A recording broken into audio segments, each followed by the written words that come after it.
to discuss on the chapter 6.3 and 6.4 from Bhagavad Gita on the 2 levels of astanga yoga. Thank you, Prabhu. So, but we wanted to welcome you, Prabhu, by chanting 3 times, glorifying the Hare Krishna Maha Mantra, for joining us and giving your great session today. Hare Krishna, Krishna Krishna, Hare Hare, Hare Rama, Rama Rama, Hare Hare. Hare Krishna, Krishna Krishna, Hare Hare, Hare Rama, Rama Rama, Hare Hare. Hare Krishna, Krishna Krishna, Hare Hare, Hare Rama, Rama Rama, Hare Hare Krishna. Thank you. Chennai ஆலயத்தின் சார்பாக அருள் திரு பக்தரு பிரபு இன்று பகவத்கீதை 6வது அத்தியாயம் 3வது ஸ்லோகம் மற்றும் 4வது ஸ்லோகத்தை பற்றி இன்று விரிவாக விளக்க இருக்கிறார். அவரை ஆலயத்தின் சார்பாக நாம் வரவேற்கிறோம். Hare Krishna. Hare Krishna. Om Jnanatimirandasya Jnananjanashalakaya Chakshurunmilitam Yena Tasmai Shri Gurave Namaha. Shri Chaitanya Manobhishtam Stapitam Yena Bhutale Swayam Rupa Dadamahyam Dadati Swapadantikam Vandeham Shri Guru Shri Yuta Padakamalam Shri Gurun Vaishnavanscha Shri Rupam Sagrajatam Sahagana Raghunathanvitam Tam Sajivam Sadvaitam Savadutam Parijana Sahitam Krishna Chaitanya Devam Shri Radha Krishna Padan Sahagana Lalita Shri Vishakhanvitamscha He Krishna Karuna Sindho Deenabandhu Jagatpate Gopesha Gopika Kanta Radha Kanta Namostute Tapta Kanchana Gaurangi Radhe Vrindavaneshwari Rishabhanu Sute Devi Pranamami Hari Priye Vancha Kalpatarubhyascha Kripa Sindubhye Vacha Patitanam Pavanebhyo Vaishnavebhyo Namo Namaha. Namo Vishnu Padaya Krishna Preshtaya Bhutale Shrimate Bhaktivedanta Swaminiti Namine Namaste Saraswate Deve Gauravani Pracharane Vishesha Shunyavadi Paschat Deshtayane Jaya Sri Krishna Chaitanya Prabhu Nityananda Shri Dvaita Gadadhar Shiva Sadi Gaura Bhakta Vrinda. Hare Krishna Krishna Krishna Hare Hare Hare Rama Rama Rama Hare Hare. So thank you all devotees and ISKCON Chennai management for giving me the opportunity to speak on the 6th chapter, a few verses. So in order to purify myself, thank you. So let's. So I understand that actually I need to talk about 4 verses actually, 1 to 4. So yesterday, I believe Srinivas Nitai Prabhu did not touch the verses 1 and 2 also. So I'll be covering first 4 verses of dhyāna-yoga. So, so this chapter, 6th chapter, dhyāna-yoga. இன்று நான் இந்த தியான யோகம் என்ற அத்தியாயத்திலிருந்து முதல் 4 பதத்தை பற்றி விளக்க இருக்கிறேன். So this 6th chapter, so Krishna talks about various processes of yoga and finally comes to this yoga called dhyāna-yoga before he continues with the highest form of yoga, which is the bhakti-yoga. இந்த 6வது அத்தியாயத்திற்கு முன்பு கிருஷ்ணர் பல யோக முறைகளை பற்றி விளக்கி இருக்கிறார். இந்த 6வது அத்தியாயத்தில் இந்த தியான யோகத்தை பற்றி விளக்க இருக்கிறார். பின்வரும் அத்தியாயங்கள் மிக உயர்ந்த யோகமான பக்தி யோகத்தை பற்றியும் விளக்க இருக்கிறார். So so when he starts off with this 6th chapter dhyāna-yoga, so he says the Supreme Personality of Godhead said, one who is unattached to the fruits of his work and who works as he is obligated is in the renounced order of life. And he is the true mystic, not he who lights no fire and performs no duty. So what he is trying to say is here, what is required for a mystic or a yogi requires that he should be unattached.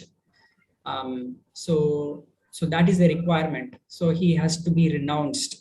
So without renunciation, one cannot become a yogi, is what he is trying to establish here. Prabhu,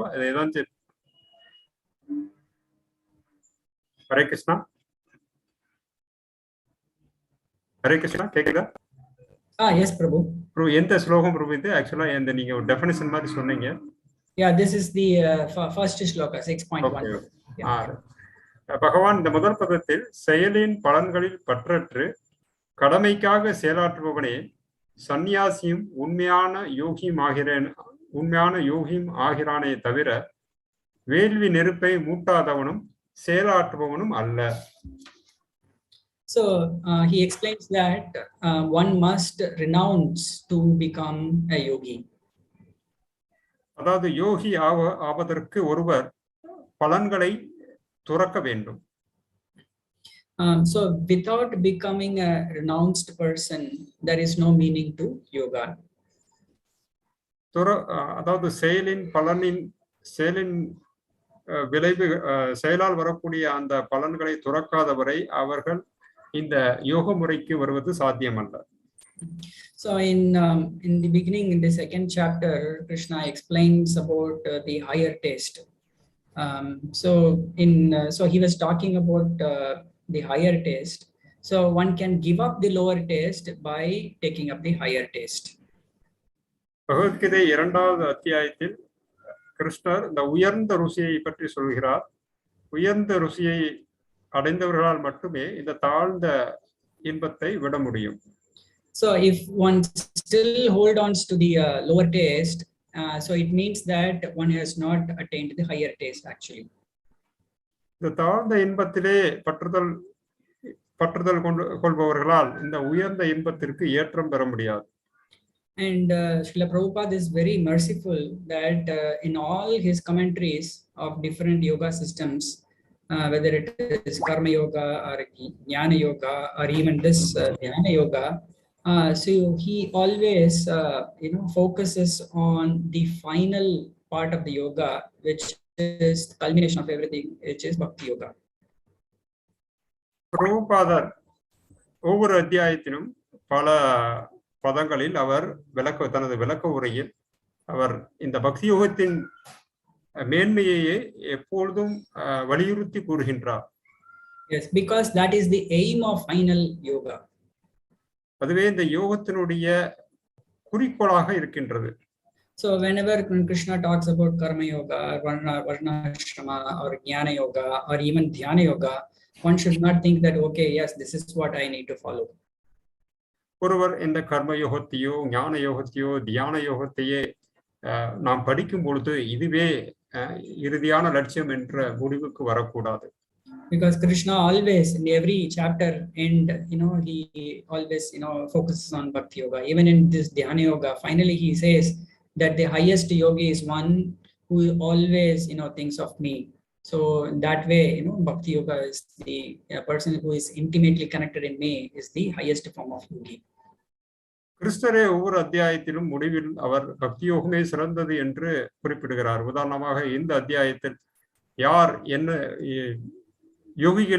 யோகிகளில் மிகவும் சிறந்தவர் எப்பொழுதும் என்னை நினைத்து கொண்டிருப்பவனே உயர்ந்த யோகி என்று குறிப்பிடுகிறார். So therefore, Srila Prabhupada always, gives his commentary on the perspective of a bhakti yogi.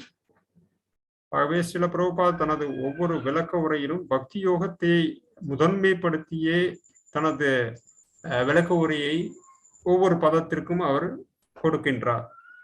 So how by taking bhakti yoga, all the other yogas, karma yoga, or jnana yoga, or nishkama karma yoga, everything is included by following bhakti yoga is what he emphasizes. அதாவது பக்தி யோகத்தை பின்பற்றுவதன் மூலம் மற்ற யோக முறைகளான கர்ம யோகா, ஞான யோகா, தியான யோகா, அஷ்டாங்க யோகா அனைத்தும் அதில் பங்கு பெற்றிருக்கின்றன. இந்த பக்தி யோகத்தில் அனைத்தும் அடங்கி இருக்கிறது. So if anyone does not know about this information, know about bhakti yoga, or who is not willing to take up bhakti yoga, or who is averse to bhakti yoga, for them all the other processes will make sense to them. பக்தி யோகத்தை யார் புரிந்து கொள்ள முடியவில்லையோ அல்லது பின்பற்ற தயாராக இல்லையோ அவர்களுக்கு தான் இந்த மற்ற யோக முறைகளை பற்றி பகவான் எடுத்துரைக்கிறார். So therefore Srila Prabhupada says this eightfold yoga system is for less intelligent people. ஆகவேதான் கிருஷ்ணர் இந்த 6வது அத்தியாயத்தில் இந்த மற்ற யோக முறைகள் புத்தியில் தாழ்ந்தவர்களுக்குரியது என்று குறிப்பிடுகிறார். So only those who are less intelligent, takes up this. It's a very, very difficult process. This astanga yoga is a very, very difficult process. Only a person who is unintelligent only will take up a very difficult process, provided there is a easy process. So giving up the easy process, who will take the difficult process? Only the unintelligent will take it up. அதாவது மிக எளிய முறையான இந்த பக்தி யோகத்தை தவிர்த்து இந்த கஷ்டமான முறையான இந்த அஷ்டாங்கத்தை எடுத்துக்கொள்பவர்கள் யார்? அவர்கள் மிகவும் புத்தியில் தாழ்ந்தவர்களாகத்தான் இருக்க முடியும். So this in this chapter, though Krishna describes the process, Srila Prabhupada always talks about the conclusion, which is the bhakti yoga. அத்தியாயத்தில் பகவான் இந்த அஷ்டாங்க தியான யோகத்தை விளக்கி பல விதத்தில் விளக்குகிறார். ஆனாலும் ஸ்ரீல பிரபுபாதர் தனது முடிவாகவும் இந்த அத்தியாயத்தின் முடிவில் பக்தி யோகமே சிறந்தது என்றே வலியுறுத்தி கூறுகிறார். So now let us try to understand how by practicing bhakti yoga this astanga yoga, which is Krishna is talking about renunciation, and yoga is automatically taken care. எப்படி இந்த பக்தி யோகத்தை பயிற்சி செய்வதன் மூலம் இந்த அஷ்டாங்க யோகத்தில் கூறப்பட்டிருக்கின்ற துறவும் யோக முறையும் எப்படி அது இதில் இந்த பக்தி யோகத்தின் பயிற்சியில் அடங்கி இருக்குது என்று நாம் பார்ப்போம். So in the second verse, Krishna is saying what is called renunciation you should know to be the same as yoga, or linking oneself with the supreme. O son of Pandu, for one can never become a yogi unless he renounces the desire for sense gratification. அத்தியாயத்தின் 2வது பதத்தில் பகவான் கிருஷ்ணர் சொல்கிறார், பாண்டுவின் மகனே, புலன் நுகர்ச்சிக்கான இச்சைகளை துறக்காத எவனுமே யோகியாக முடியாது என்பதால் துறவு என்று அழைக்கப்படுவதும் யோகமும், அதாவது பரமனுடன் தொடர்பு கொள்ளுதலும் ஒன்றே என்பதை நீ அறிய வேண்டும். So when we talk about yogi, and Krishna describes that if you call somebody a yogi, then that means he must have renounced the desire for sense gratification. Otherwise he cannot be called as a yogi. ஒருவரை யோகி என்று எப்பொழுது அழைக்க வேண்டும்? அவர் இந்த புலன் நுகர்ச்சிக்கான இச்சைகளை அவர் துறந்திருக்க வேண்டும். அவ்வாறு துறந்திருப்பவர்கள் மட்டுமே யோகி என்று அழைக்கப்படுவார்கள். Okay, so how one comes to that point of renouncing the desire for sense gratification? He must get trained for that. So that is why karma sannyasa yoga, or working without attachment to the fruitive results, is recommended before. ஆகவே இந்த யோக முறைக்கு வருவதற்கு முன் இதற்கு முந்தைய அத்தியாயத்தில் புலன் இன்பத்திற்கான அந்த செயல்களிலிருந்து, அதாவது தங்களுடைய கர்மாவை, தன்னுடைய செயல்களை எந்தவித எதிர்பார்ப்பும் இல்லாமல் அதனுடைய பலன்களின் இன்பத்தை அனுபவிக்க விரும்பாத அந்த ஒரு தன்மையை அவர்கள் அடைய வேண்டும் என்று இதற்கு முந்தைய அத்தியாயத்தில் விளக்கப்பட்டிருக்கின்றது. So one has to practice karma sannyasa yoga, or working without fruitive results, fruitive expectations, and then one has to come to this yoga process of dhyāna-yoga. ஆகவே இந்த தியான யோக முறைக்கு வருவதற்கு முன்பு அவர்கள் இந்த கர்ம சந்நியாச யோகா, அதாவது தான் செய்யக்கூடிய செயல்களின் விளைவுகளில் பற்று கொள்ளாத அந்த நிலைமையை அவர்கள் அடைந்திருக்க வேண்டும். So how does one start acting in the karma sannyasa yoga? I have to act without expecting the results. How? For that he should have attained some basic knowledge. So that is jñāna-yoga. அதாவது இந்த கர்ம சந்நியாச யோகா, அதாவது தான் செய்யக்கூடிய செயல்களின் விளைவுகளில் எந்த எதிர்பார்ப்பும் இல்லாமல் அந்த இருக்கக்கூடிய அந்த தன்மை அவர்கள் அந்த நிலைமைக்கு வருவதற்கு அவருக்கு ஞான யோகம் அவசியமாக இருக்கின்றது. So that is where, you know, that is the human platform to understand, who at least to start questioning who am I, you know, what is my why am I existing and things like that. So that quest, you know, starts from that platform that is called jnana, and when it is linked to the supreme, then it is jñāna-yoga. அதாவது ஞானம் என்பது நான் யார், பகவான் என்பவர் யார், எனக்கும் பகவானுக்கும் என்ன உறவு இருக்கின்றது, இந்த கேள்விகள் மனதில் எழும்போது அவர் ஞானத்தின் தளத்திற்கு வந்தவராக கருதப்படுகிறார். பின்பு அந்த ஞானமானது பகவானுடன் இணைக்கும் பொழுது அது ஞான யோகம் என்று அழைக்கப்படுகின்றது. So we can see that today, at least in Kali Yuga, not many people are interested. Nobody is asking, you know, the question of, you know, what is this world? You know, why am I existing? Such quest is not even there. So most of them, you know, they that's why Prabhupada calls that we are like animals, just like, you know, two-legged animals. That's all. குறிப்பாக நாம் இருக்கக்கூடிய இந்த கலியுகத்தில் பொதுவாக மக்கள் இந்த கேள்விகளை கேட்பதில்லை. நான் யார், இந்த உலகம் என்பது என்ன, இந்த உலகம் எப்படி படைக்கப்பட்டது, இதை கட்டுப்படுத்துபவர் யார், இந்த கேள்விகளை கேட்கக்கூடியவர்கள் மிகவும் அரிது. அவைதான் சில பிரபுபாதா குறிப்பிடுகிறார், மனிதர்கள் பொதுவாக ஒரு மிருகங்களை போல் வாழ்கின்றார்கள் என்று குறிப்பிடுகிறார்.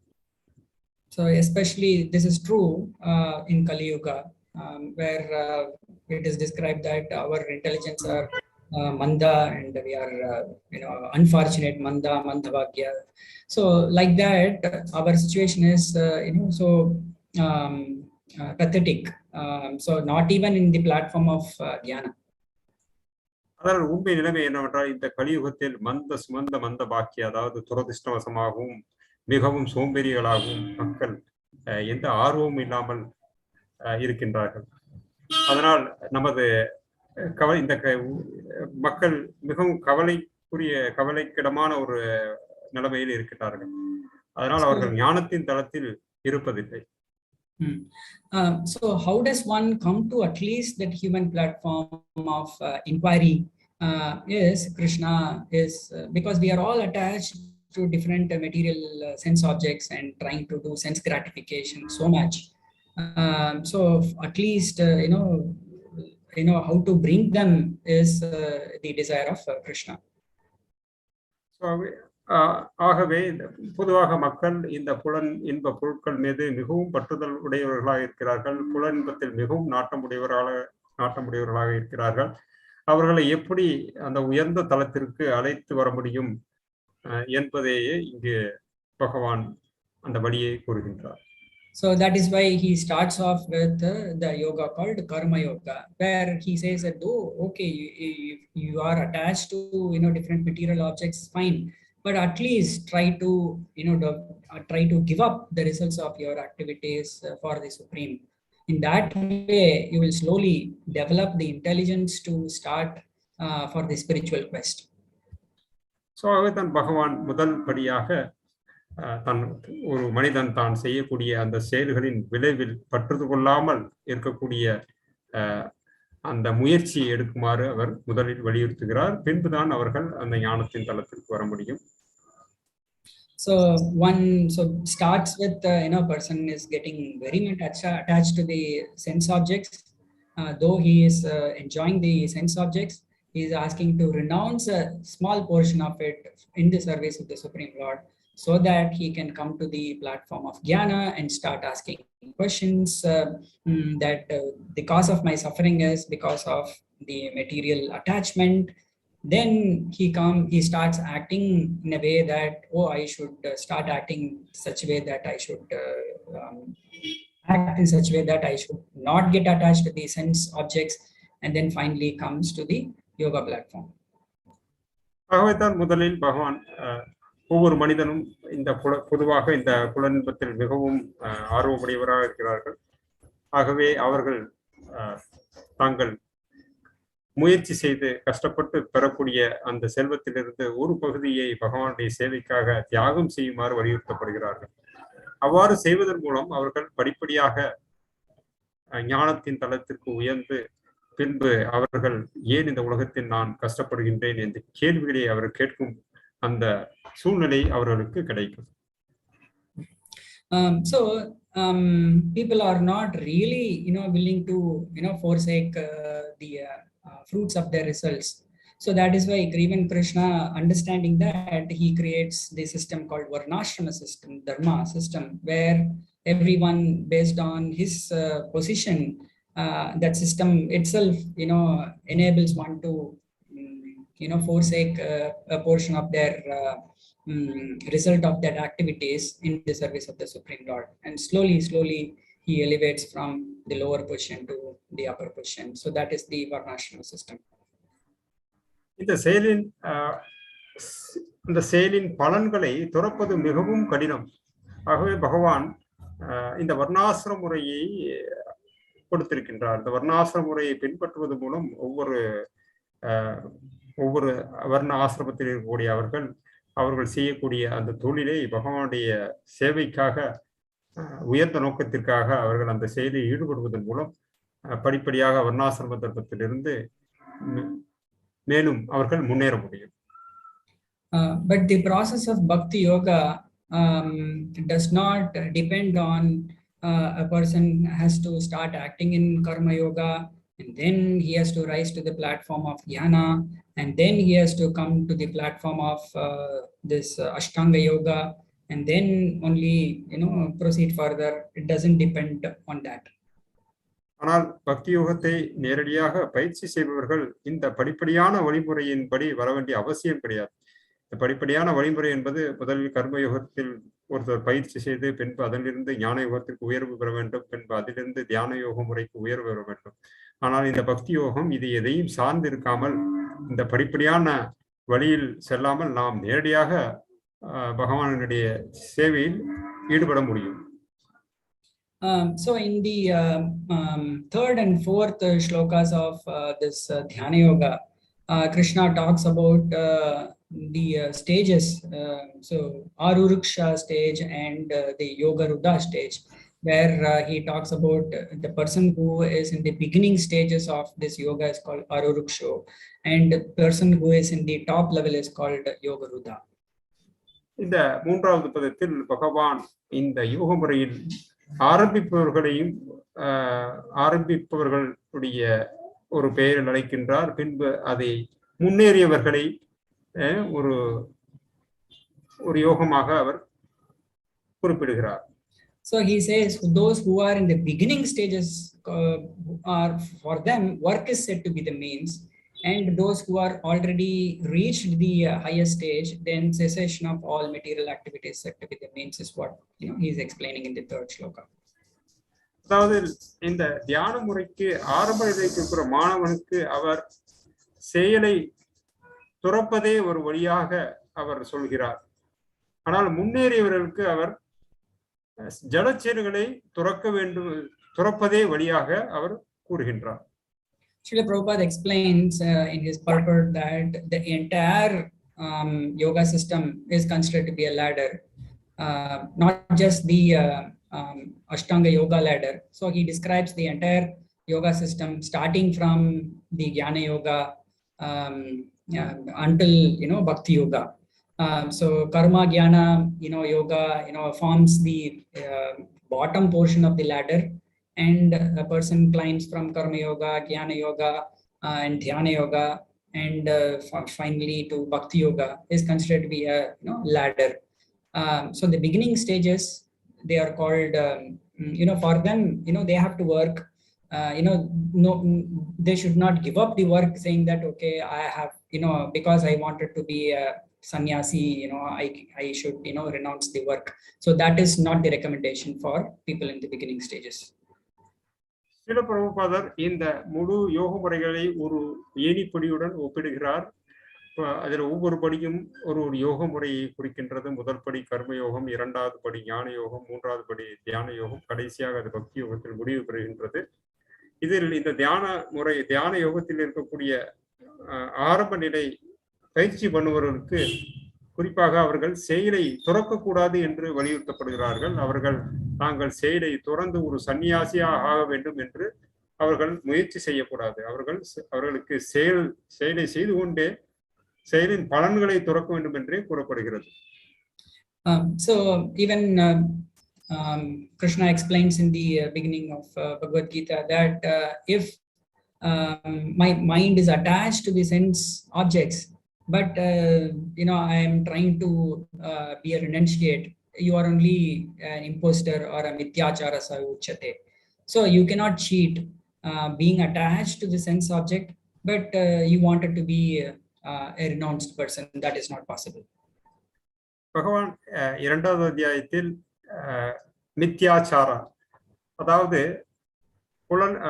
செயல்களிலிருந்து விடுபட்டு சன்னியாசியை போன்று ஒரு தோற்றத்தை அமைத்துக் கொண்டு, ஆனால் அதே சமயத்தில் புலனின்பத்தில் மனதில் ஆசையுடன் இருப்பது, மனம் ரீதியாக அந்த புலனின்ப பொருட்கள் விருப்பமுடையவர்களாக இருக்கும் பொழுது அது மித்யாச்சாரா என்று அழைக்கிறார். அப்படிப்பட்ட செயலை அவர் கண்டிக்கிறார். So better to work and try to give up the results of the work, or try to work in an unattached manner. So when you are specialized, or when you are able to perform the actions in an unattached manner, then only you can remain in that these renounced order of life. அதாவது ஆகவேதான் அவர்கள் முதலில் செயலை செய்ய வேண்டும் என்று வலியுறுத்தப்படுகிறார்கள். செயலை செய்ய வேண்டும், முதல் கட்டமாக செயலை துறக்கக்கூடாது. பின்பு அவர்கள் அந்த செயலின் விளைவுகளிலிருந்து பற்றுதல் அற்ற ஒரு நிலைமைக்கு முன்னேற வேண்டும். அவ்வாறு முன்னேறிய பின்புதான் அவர்கள் துறவரம் ஏற்பதற்கு அவர்கள் தகுதியுடையவர்களாக ஆகிறார்கள். So but it is very, very difficult to just renounce the results of the work, or to work in an unattached way. To say that you work for a company, and then at the end of the month, when the salary comes, you should say that I don't want that salary. ஆனால் இது மிகவும் கடினமான ஒரு செயல். பற்றற்று செயல் புரிவது, ஒரு செயலிலிருந்து வரக்கூடிய விளைவுகள் மேல் பற்றுதல் இல்லாமல் இருப்பது, இது இரண்டும் மிகவும் கடினமான செயல். உதாரணத்திற்கு நாம் வேலை பார்க்கின்றோம், அந்த வேலை பார்த்து அந்த மாத இறுதியில் நமக்கு சம்பளம் வருகின்றது. அந்த சம்பளத்தை நாம் தியாகம் செய்வது அவ்வளவு எளிதான காரியம் அல்ல. So that is very difficult, and that is difficult on even next to the impossible. So in Bhakti Rasamrita Sindhu, Srila Rupa Goswami explains what is actual renunciation and what is falgu renunciation. ஆகவேதான் ரூப கோஸ்வாமி இந்த பக்தி ரசாமிருத சிந்து என்ற அந்த நூலில் அவர் உண்மையான துறவரம் என்பது என்ன, போலியான துறவரம் என்பது என்ன என்று அதில் விளக்கி இருக்கிறார். So in that famous shloka of anashakte vishayan, so in that shloka he explains that one who is not attached to anything, but at the same time accepts anything in relation to Krishna, one is rightly situated above possessiveness. So that means I am not attached to anything, but I have to be attached to Krishna. So that is the real detachment. இந்த பக்தி ரசாமிருத சிந்துவில் ஸ்ரீல ரூப கோஸ்வாமி புலன்பொருட்கள் மீது எந்தவித பற்றுதலும் கிடையாது, ஆனால் பகவான் கிருஷ்ணன் மேல் பற்றுதல் ஒரு பக்தனுக்கு இருக்கின்றது. அதாவது கிருஷ்ணனுடைய சேவைக்காக அவர் எந்த பொருட்களையும் ஏற்க தயாராக இருக்கிறார். So, and he also explains, on the other hand, one who rejects everything without knowledge of its relationship to Krishna is not as complete in his renunciation. So he says, I renounce it, but without having understanding that everything related to Krishna. So that a person, that renunciation is called falgu vairagya, or false renunciation. அதாவது பல்கு துறவு, அதாவது போலியான துறவு என்பது என்னவென்றால், எல்லா இந்த உலகத்தில் இருக்கக்கூடிய அனைத்து பொருள்களும் பகவானுடன் தொடர்பு இருக்கின்றது. அந்த ஞானத்தை உணராமல், அந்த உண்மையை உணராமல் அவர்கள் செயற்கையாக அந்த பொருட்களை துறந்தால் அதுவே போலியான துறவு என்று அழைக்கப்படுகின்றது. For example, sometimes jnanis say that, oh, this material world, I renounce this material world. They say like that. உதாரணத்துக்கு ஞான யோகிகள் இந்த பௌதிக உலகம் அவர்கள் துறக்கிறார்கள். So when they say that I renounce this, so who can renounce it? If first of all it is not owned by you, then how can you even renounce it? இந்த பௌதிக உலகம் உங்களது பொருள் அல்ல, உங்களது உடையது அல்ல. அப்படி இருக்கையில் அதை எப்படி நாம் துறவு செய்ய முடியும்? Yeah, so that is why it is called falgu vairagya. ஆகவேதான் இதற்கு பல்கு வைராக்கிய அல்லது போலியான துறவு என்று அழைக்கிறோம். Okay, so for example, if somebody walks on the road and sees a bunch of $500 notes, okay, a bunch of $500 notes lying on the floor, and the first person comes and sees that, oh, what is this big amount of money lying in the floor, it is not mine, and then he walks off. And the second person comes and he sees that, oh, there is so much of notes that are fallen in the road. It must belong to somebody else, so I need to reach it to them. So he picks up that and then goes to the police station and hands over it so that they can find the real owner and hand over to it. So the first person saw that, okay, this is not mine, and walks off, right? So we can see that person is renounced. உதாரணத்துக்காக ரோட்டில் ஒருவர் நடந்து செல்லும் போது அவர் ஒரு பணக்கட்டை பார்க்கின்றார். முதலாவதாக பார்ப்பவர் இது எனது பணம் இல்லை, இது எனக்கு சொந்தமானதில்லை என்று அவர் அதை கவனிக்காமல் சென்று விடுகிறார். இரண்டாவதாக இன்னொருத்தர் அதே பணக்கட்டை பார்த்து, இந்த பணம் நமது கிடையாது, ஆகவே இதை இதன் உரிமையாளரிடம் கொண்டு சேர்க்க வேண்டும் என்று அவர் போலீஸ் ஸ்டேஷன் போய் அங்கே போய் அந்த பணத்தை கொடுத்து அதை உரிமையாளரிடம் சேர்க்குமாறு அவர் அதை அங்கு கொண்டு வந்து So the first person, though he did not touch that the rupee notes, he is not actually fully renounced. But the second person who touched that note, who picked up that note, and then he worked and then finally handed over to the appropriate person through the police department, is the person who has actually renounced. இந்த முதலாவதாக அந்த பணத்தை பார்த்தவர் உண்மையில் பற்றற்று இருக்கிறார், அதில் சந்தேகம் இல்லை.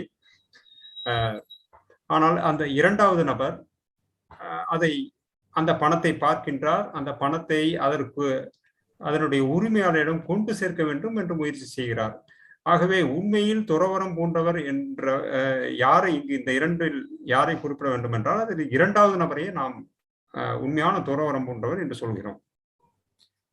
So only those people who doesn't know the actual goal of yoga, they engage in all the other forms of yoga systems like the jñāna-yoga or astanga yoga.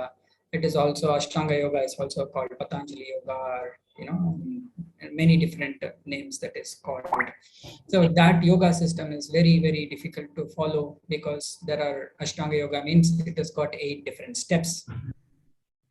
ஆகவேதான் பக்தி யோகத்தினுடைய யோகமுறையுடைய குறிக்கோளை யார் உணராமல் இருக்கின்றார்களோ அவர்களுக்கு தான் இந்த மற்ற யோக முறைகள் அவர்களால் ஈடுபட முடிகிறது. குறிப்பாக இந்த தியான யோகம், பதஞ்சலி யோகம், அஷ்டாங்க யோகம் என்று பல பெயர்களால் நாம் அழைக்கின்றோம். இது மிகவும் கடினமானது. இதில் 8 முறைகள் இருக்கின்றது.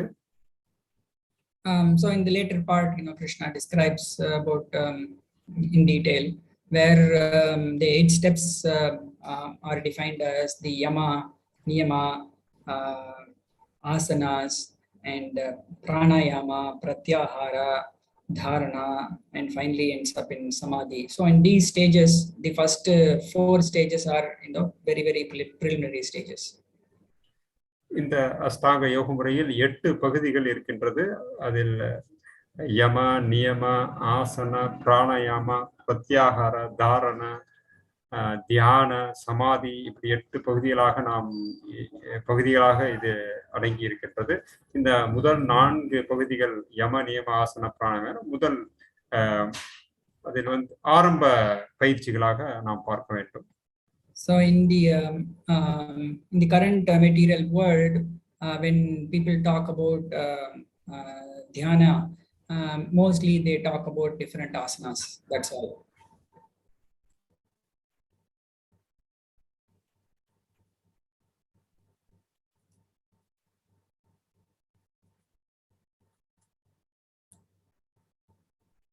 Hare Krishna. பொதுவாக இந்த கலியுகத்தில், இந்த நவீன யுகத்தில் அஷ்டாங்க யோகம், தியான யோகம் என்றால் அது சில வகையான ஆசனங்களை செய்வதே என்று நினைக்கிறார்கள். So this so before asanas, there are do's and don'ts. That also people don't follow. What are the do's and what are the don'ts? Right now it is all why asanas is just to keep the body fit. That's all, so that I can engage in sense gratification. இந்த நவீன யுகத்தில், நவீன காலத்தில் இந்த ஆசனங்களை, பொதுவாக இந்த ஆசனங்களை பயிற்சி செய்வதற்கு முன்பு அவர்கள் சிலவற்றை செய்யக்கூடாது, சிலவற்றை செய்ய வேண்டும். அது யம, நியம என்று அழைக்கிறோம். ஆனால் அதை பற்றி எதுவும் தெரியாமல் அவர்கள் இந்த ஆசனங்களை பொதுவாக இந்த உடலை நன்றாக கட்டுக்கோப்பாக வைத்துக் கொள்ள வேண்டும் என்ற நோக்கத்தில் அந்த ஆசனங்களை பயிற்சி செய்து அதன் மூலம் அவர்கள் புலனின்பத்தில் அதிகமாக ஈடுபட வேண்டும் என்ற எண்ணத்தில் அவர்கள் அதை செய்கிறார்கள். So the goal of yoga is to stop sense gratification, but in the modern world, the goal of this yoga practice, they keep it as sense gratification. உண்மையில் இந்த யோக முறையானது புலனின்பத்திலிருந்து விடுபடுவதையே மையமாக கொண்டுள்ளது. ஆனால் இந்த கலியுகத்தில் இந்த யோக முறையை அவர்கள் புலனுணர்ச்சியில் அதிகமாக ஈடுபடுவதற்கு நோக்கத்தில் அவர்கள் அதை பயிற்சி செய்கிறார்கள். So this ashtanga yoga process also, before one comes to the actual perfection stage of dhyana and samadhi to meditate on the Supreme Personality of Godhead, one acquires lot of yogic perfections. இந்த அஷ்டாங்க யோகத்தில் பகவானை தியானம் செய்யும் அந்த கட்டத்திற்கு வருவதற்கு முன்பு அவர்கள் பலவிதமான பயிற்சிகளை செய்து அவர்கள் அவர்களுடைய புலன்களை கட்டுப்பாட்டுக்குள் வைத்திருக்க வேண்டும். Yeah, so they get a lot of yogic perfections like being lighter than air, being heavier than the mountain, or becoming smaller than atom, or even becoming bigger than a mountain, like that. They get a lot of mystic powers. They can control the objects from far away distance by sitting here, like that. So much of yogic perfections they can attain. இந்த அஷ்டாங்க பயிற்சியில் ஈடுபடுபவர்கள் இந்த பயிற்சியின் உப விளைவாக அவர்களுக்கு பலவிதமான சித்திகள் அவர்களுக்கு கிடைக்கின்றது. அதாவது மிகவும் லேசாக தனது உடலை மிகவும் கனமாகவும் ஆக்கிக் கொள்ள முடியும். மிக அதிக தொலைவில் இருக்கக்கூடிய பொருட்களை இங்கிருந்தே அவர்களால் எடுக்க முடியும். ஒரு சிறு துவாரத்தின் மூலமும் இந்த பெரிய உருவத்தை அந்த ஒரு சிறு துவாரத்தின் வழியாக அவர்கள் செல்ல முடியும். இப்படி பலவிதமான சித்திகள் அவர்களுக்கு கிடைக்கின்றது. So these are actually stumbling blocks for attaining the perfection of yoga.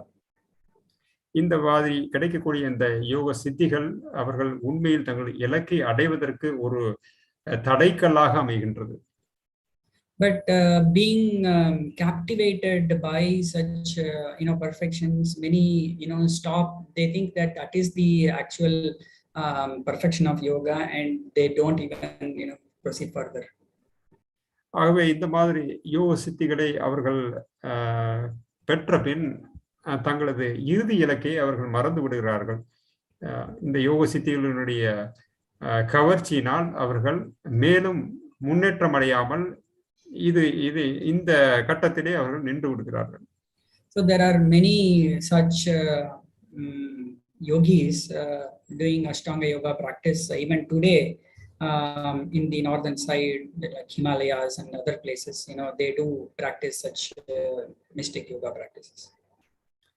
இப்பவும் நாம் பார்க்கலாம், வட இந்தியாவில் குறிப்பாக ஹிமாலய மலைத்தொடர்களில் நாம் பலவிதமான யோகிகள் இந்த வகையான அஷ்டாங்க யோகத்தை பயிற்சி செய்வதை நாம் பார்க்கிறோம்.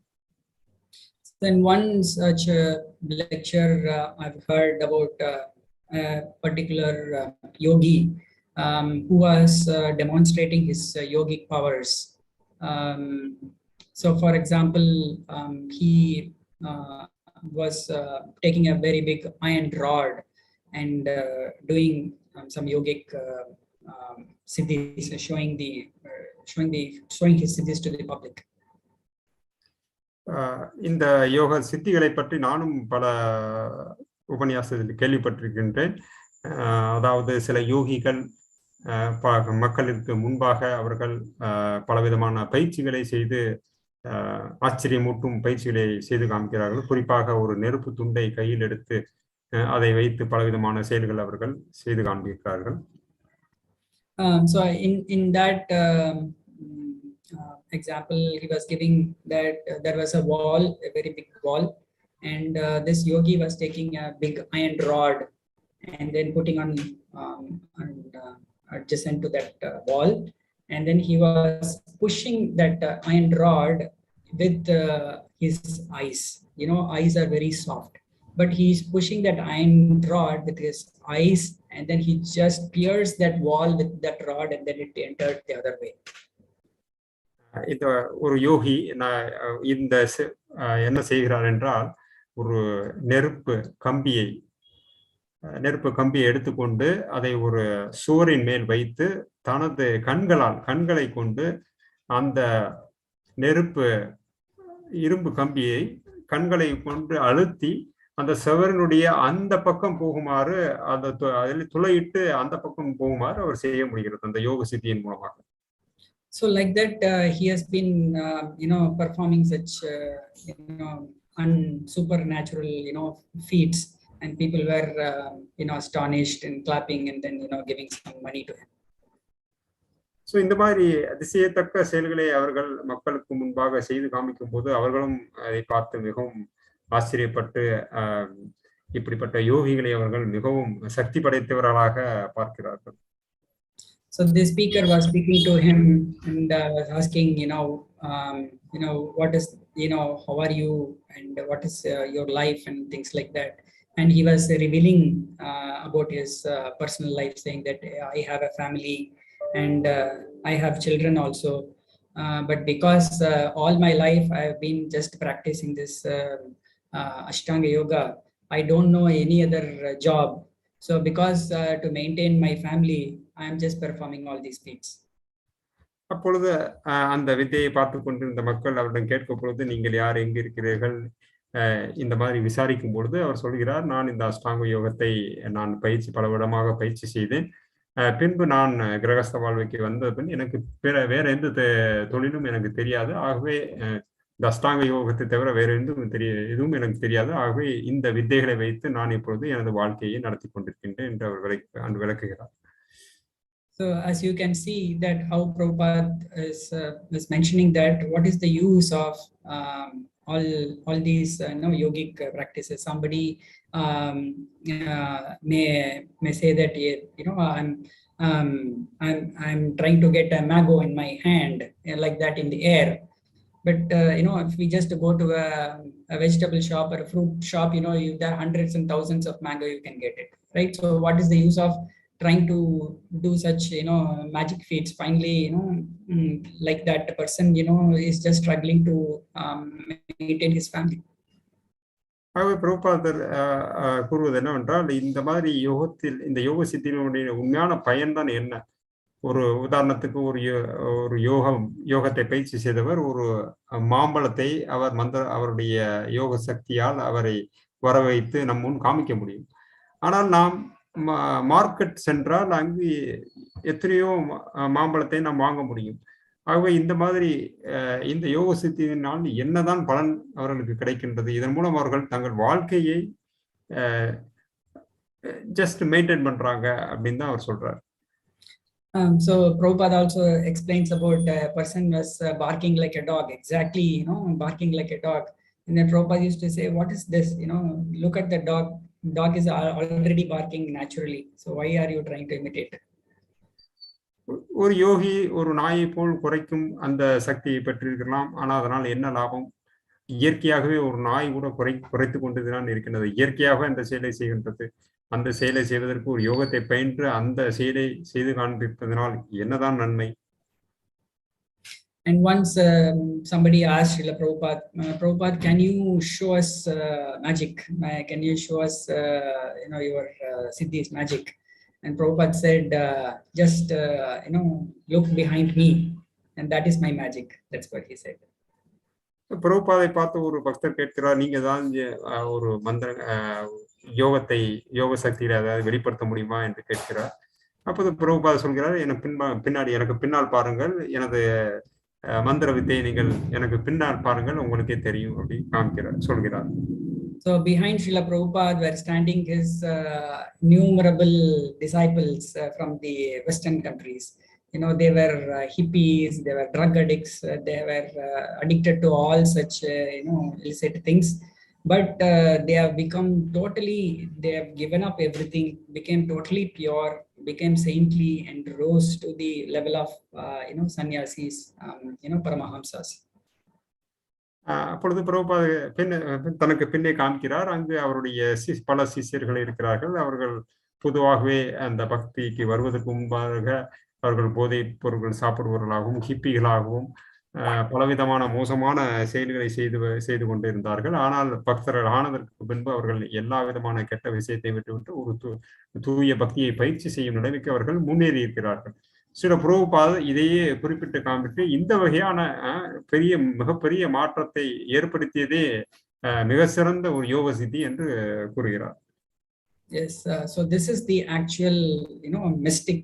So Srila Prabhupada's, mystic yoga is, transforming the lives of people who are addicted to all sense gratification to addicted.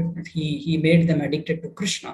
So that way, that is the real yoga, which is Krishna was saying that the real yogi is one who is intimately connected with me in yoga.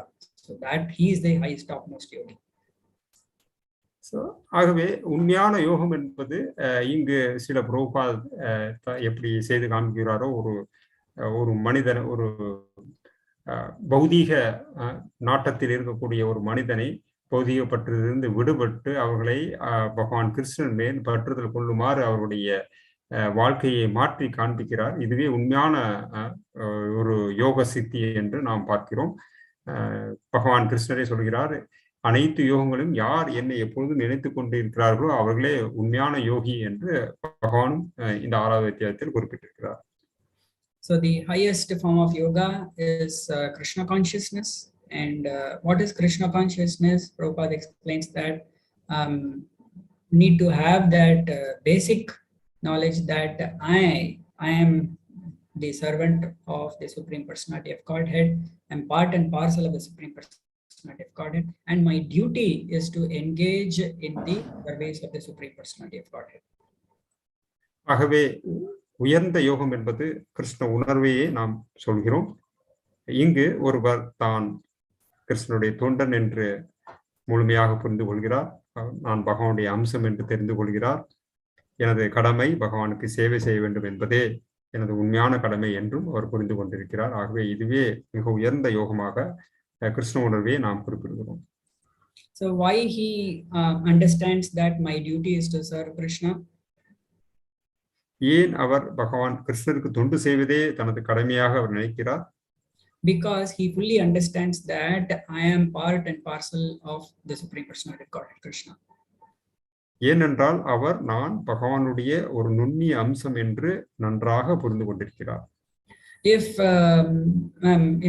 if we are all working, and if we identify ourselves that I am an employee of a such and such company, then we are part of that company. And if we are part of that company, what we have our duty, and we will say that yes, this is my duty, so I have to work 8 hours a day or 10 hours a day. That is my duty, so therefore I am working. That is all comes from that identity. Yes, I am an employee of this company. உதாரணத்திற்காக ஒரு நிறுவனத்தில் வேலை பார்க்கிறார். அவர் அந்த நிறுவனத்தில் வேலை பார்க்கிறார் என்றால் அங்கு அவர்கள் 8 மணி நேரம் அங்கு வேலை செய்து அங்கு அவருக்குன்னு ஒரு கடமை இருக்கின்றது. அந்த கடமையை அந்த 8 மணி நேரம் அவர் முழுமையாக புரிந்து கொண்டு அந்த நிறுவனத்தினுடைய ஒரு தொழிலாளி என்ற முறையில் அவர் அதை சிறப்பாக செய்கிறார். ஸோ ஆகவே இந்த கண்ணோட்டம் என்பது எல்லாவற்றுக்கும் பொருந்தக்கூடியது.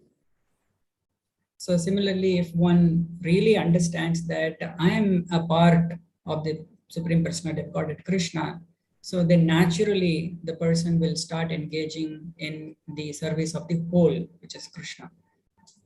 So இதை போலவே யார் ஒருவர் தான் கிருஷ்ணனுடைய முழுமுதற் கடவுளுடைய ஒரு நுண்ணிய அம்சம் என்று உணர்ந்த போது அவர் அடுத்த கட்டமாக பகவானுக்கு சேவை செய்வதுதான் நமது உண்மையான கடமை என்று அந்த கட்டத்திற்கு அவர் செல்கிறார். So by acting in such consciousness called Krishna consciousness, then all our activities are detached from, because we start working only for the satisfaction of Krishna. So in that work, in that sense of working satisfaction of Krishna, then we are completely unattached to the results of the work that what we are getting. ஆகவே இந்த உணர்வுடன் பகவானுக்கு நாம் செய்யக்கூடிய அந்த கடமையை பகவானுக்கு திருப்திக்காக நாம் ஒவ்வொரு செயலையும் செய்யும் பொழுது அதனுடைய விளைவுகளிலிருந்து நாம் இயற்கையாகவே பற்றற்று இருக்கின்றோம். So automatically we are renounced and automatically we are connected to Krishna. Both are happening in Krishna consciousness. ஆகவே இந்த கிருஷ்ண உணர்வில் விளைவுகளிலிருந்து பற்றற்றும் இருக்கின்றோம், அதே சமயத்தில் கிருஷ்ணருடன் தொடர்பும் வைத்திருக்கிறோம். இந்த ரெண்டு விஷயங்களும் அதில் இயற்கையாகவே நடைபெறுகிறது. So when we progress further in the path of Krishna consciousness, so we achieve the highest perfection of Krishna consciousness, which is so we may have our own likes and dislikes, but if Krishna wants something, though we don't like to perform such an activity, we will perform that activity. On the other hand, even if we don't like to perform such an activity, but Krishna likes to do that activity, we'll perform. So so either our working and not working is beyond our likes and dislikes, because we get connected to Krishna more than that. ஆகவே ஒருவர் அவருக்கு தனக்கு பிடித்தது and பிடிக்காதது இந்த மாதிரி பல விஷயங்கள் இருக்கலாம். இருந்தாலும் பகவானுக்கு பிடித்த விஷயமாக இருந்தால் அவர் இந்த நபர் இவருக்கு பிடிக்கவில்லை என்றாலும் கூட அதை செய்ய தயாராக இருக்கிறார். அதே சமயத்தில் பகவானுக்கு எது பிடிக்காத செயலாக இருந்தால் அது இவருக்கு பிடித்தாலும் கூட அதை செய்ய தயாராக இருக்கிறார். இந்த மாதிரி அவர் இந்த வெறுப்புக்கு அப்பாற்பட்டு பகவானுடைய விருப்பத்திற்காக அவர் எதையும் செய்ய தயாராக இருக்கிறார். So that is the culmination of bhakti-yoga, which is the complete surrender to Krishna. இதுதான் பக்தி யோகத்தினுடைய ஒரு இறுதியான ஒரு கட்டம். இதில் பகவானுடைய ஒரு திருப்திக்காக அவர் எதையும் செய்ய தயாராக இருக்கிறார். So that's what Sri Chaitanya Mahaprabhu calls in the last shloka of Sikshashtakam, where the gopis are praying that whether you embrace me or whether you make me broken-hearted by not appearing before me, you can do whatever you want with me, but you are always my worshipful Lord. இதைத்தான் ஸ்ரீ சைத்தன்ய மகாபிரபு தனது சிக்ஷாஷ்டகத்தில் கடைசி அந்த பதத்தில் அவர் சொல்கிறார். அஸ்லிஸ்ய வா பாதரதம். நீங்கள் என்னை சந்தோஷமான நிலைமையில் வைத்திருந்தாலும் சரி, அல்லது எனது இதயத்தை சுக்குநூறாக உடைத்தாலும் சரி, எந்த சூழ்நிலையும் நீங்களே நான் வழிபடக்கூடியவர், நான் எப்பொழுதும் உங்கள் வழிபாட்டிலே நான் இருப்பேன் என்று அவர் அதில் குறிப்பிடுகிறார். So let's all pray that we get that pure devotion to Krishna like this, and serve him with pure-heartedly without expecting anything in return. Thank you very much. Hare Krishna, Krishna Krishna, Hare Hare, Hare Rama, Hare Rama, Rama Rama, Hare Hare. ஆகவே நாம் அனைவரும் இந்த ஒரு தூய பக்தியின் அந்த நிலைமைக்கு வருவதற்கு நாம் செய்யக்கூடிய செயல்களிலிருந்து பற்றுதலற்று நாம் சிறப்பாக முயற்சி செய்ய வேண்டும். Hare Krishna, Krishna Krishna, Hare Hare, Hare Rama, Rama Rama. So thank you very much, devotees and ISKCON Chennai, for giving me this opportunity again to purify myself. Thank you. அனைத்து பக்தர்களுக்கும் எனது நன்றி. இஸ்கான் சென்னை இந்த வாய்ப்பை கொடுப்பதற்கு அவர்களுக்கும் எனது நன்றியை தெரிவித்துக் கொள்கிறேன். Hare Krishna, Prabhu. It was really for the Friday evening. We had a very nice nectarian class from you, Prabhu, on the 2 levels. We relished a lot of points are there, like from 6.1 to 6.4, how you touched about dhyāna-yoga. You spoke about like a lower taste to higher taste. You started giving that input, and then slowly you started from 2nd chapter, and then you slowly gave the very brief introduction about 8 yoga systems. It was very nice. So I'll just check if anybody has got questions on that.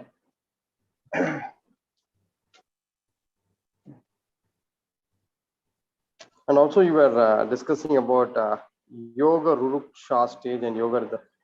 Can you just maybe go a little bit explain about these 2 stages?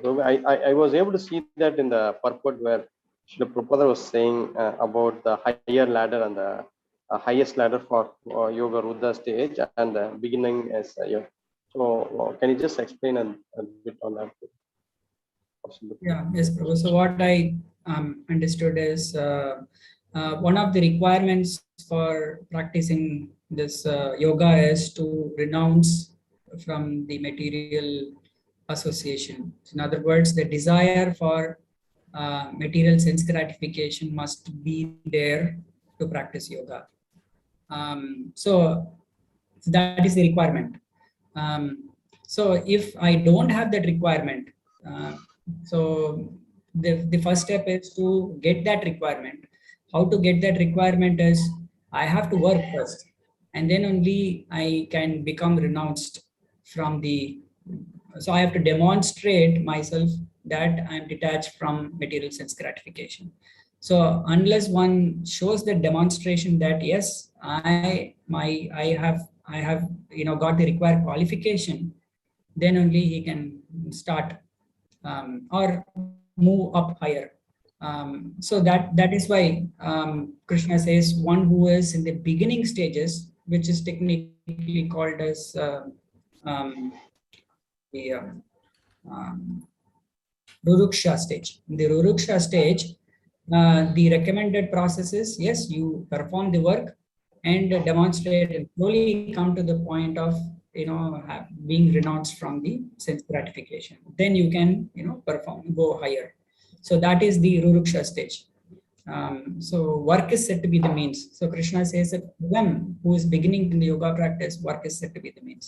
Once you have accomplished that portion, that you have demonstrated, yes, I can perform karma sannyasa, which is renouncing the fruits of my work, then you proceed further to the astanga yoga, which is in the higher stages, the dhyana and samadhi and those stages. Hare Krishna. கேள்வி என்னென்றால், இந்த யோகத்தில் 2 பகுதிகளை நீங்கள் குறிப்பிட்டீர்கள், யோகārurukṣa, அதை பற்றி கொஞ்சம் விளக்குங்கள் என்று அந்த ஒரு கேள்வி. பிரபு அதுக்கு என்ன மாதிரி விளக்கம் கொடுக்கிறார் என்றால், யோகருருக்ஷ அதாவது அஷ்டாங்க யோகத்தை பயிற்சி செய்வதற்கு முன்பு நமக்கு சில தகுதிகள் தேவைப்படுகின்றது. இந்த தகுதிகள் என்னவென்றால், முதலில் ஒருவர் வேலை செய்ய வேண்டும். இரண்டாவதாக அந்த வேலையிலிருந்து வரக்கூடிய அந்த பலன்களை துறப்பதற்கு தயாராக இருக்க வேண்டும். அதாவது புலனின்பத்திலிருந்து விடுபட்டு இருக்க வேண்டும். இதை ஒருவர் இதை ஒருவர் செயலில் செய்து காண்பிப்பதற்கு பின்புதான் அவர்கள் இந்த தியான யோக முறையை பின்பற்றுவதற்கு தகுதி வாய்ந்தவர்களாக கருத முடியும். ஆரம்பப்படி யோகருருக்ஷா, அதில் வேலை செய்வதே ஒரு வழியாக குறிப்பிடப்பட்டிருக்கின்றது. பின்பு அதிலிருந்து உயர்வு பெற்று அவர்கள் அந்த அஷ்டாங்க யோகத்தின் அந்த கட்டத்திற்கு அவர்கள் வர முடியும். Is that okay, Prabhu? Yes, Prabhu, perfect. I was really happy to get, because I was just a little bit contemplating on that, but now very nice, Prabhu. I'm able to understand. Okay. So thank you, Prabhu, for giving us a great association. And there are also devotees who are watching through the YouTube. So it is a recorded video. So we will definitely thank you for giving us an association today, Prabhu. Thank you, Shah. Thank you. Hare Krishna. So we just want to make a couple of announcements and then maybe thank Prabhu for giving us. So we thank Prabhu for giving us the association by chanting again one time Maha Mantra. Hare Krishna, Krishna Krishna, Hare Hare, Hare Rama, Rama Rama, Hare Hare. Thank you, Srinath Das Prabhu, for your wonderful translation as well. Thank you, Shah. So tomorrow we have His Grace Srinath Prabhu is doing the Bhagavad Gita series lecture on mind is both friend and enemy on Bhagavad Gita chapter 6.5 and 6.6. So please come and definitely participate for and give association devotees. So also we have the following day, which is symptoms of a person in yogārūḍha stage, which is going to be done by Her Grace Shraddha Mai Mataji, Shraddha Mai Lalita Devi Dasi. So we definitely request you to come and associate with us. And also on the morning time we have our Maharaj, as well as Bhanuswami Maharaj, is giving classes on Srimad Bhagavatam. So please come and give your association. Hare Krishna.